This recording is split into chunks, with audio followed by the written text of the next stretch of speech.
planning events, at least small-scale ones, is a lot easier than a lot of people make it out to be.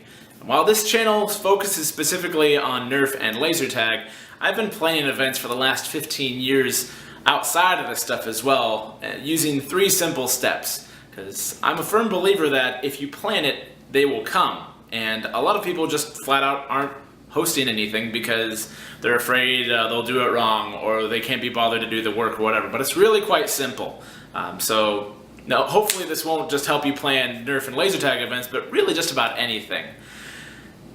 There's really, again, 3 steps to it. The first is to find a date and time that works for you and hopefully who else is going to be coming. So planning stuff during the weekdays is probably a bad idea. School may be out over the summertime, but other folks that might want to come, it's trickier to get things scheduled during the day. Obvious exceptions are like, Mondays where you have Labor Day off or something like that. But weeknights and weekends usually work the best. Also make sure that you pick a day and time that might work well with the weather. If you want to have a game and it's going to be too dark out to do it, plan it earlier in the afternoon. If it's, you've got a Midwest winter like we do, it could be really bitterly cold. And if you have laser tag blasters that run on batteries can freeze and not work so well in the cold. So there's all these other variables to keep in mind. Usually I like to give people at least a week's notice, if not 2 weeks if I can. Weather, again, is kind of unpredictable, especially in the Midwest. But it's usually pretty easy to say, hey, this weekend, this time, and go for it. And if a week out things look dicey, just reschedule it. It's really not that hard. The second point is to be familiar with the venue that you're going to be hosting at. Whether it's your own home or a public park or somewhere where you work or a church or whatever, make sure that A, you have permission to be there, and B, that you're familiar with it. Things as simple as where to park, if there's bathrooms nearby, if there's any hazards in the area, especially if it's an outdoor venue, if it's a park, places where you shouldn't go, not just boundaries for the gameplay or whatever event you're trying to do, but also to tell people to be mindful to stay out of other people's yards, especially if they back up to a park, something like that. So being familiar with the area ensures that you won't have any issues when the event day actually comes up. So knowing all that stuff ahead of time and letting the folks know who are coming is a good thing.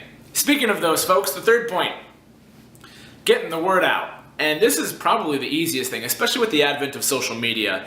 You could just simply post up a poster on a billboard somewhere, or like a meeting wall at work, or on a pole in the park or something like that, just to spread the word on stuff. You can also take to social media and send out a blast to all your friends to come to this, or if you're part of certain groups and stuff that would be interested in attending something like this. So it's pretty easy to get the word out after that point. And worst case scenario, if nobody shows up to your event, just host another one and say that a bunch of people came to this last one and we had a great time.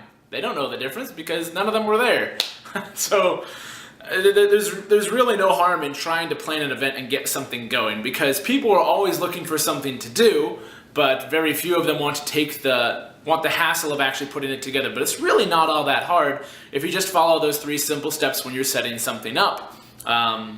If you go large scale, like if you're doing over 100 people in this huge massive thing, yes, you have to coordinate more things, but you'll get more comfortable doing stuff like that if you start small and, whether it's you and 5 of your friends or you and 50 of your friends, it's a lot easier if you just kind of start small and get things going.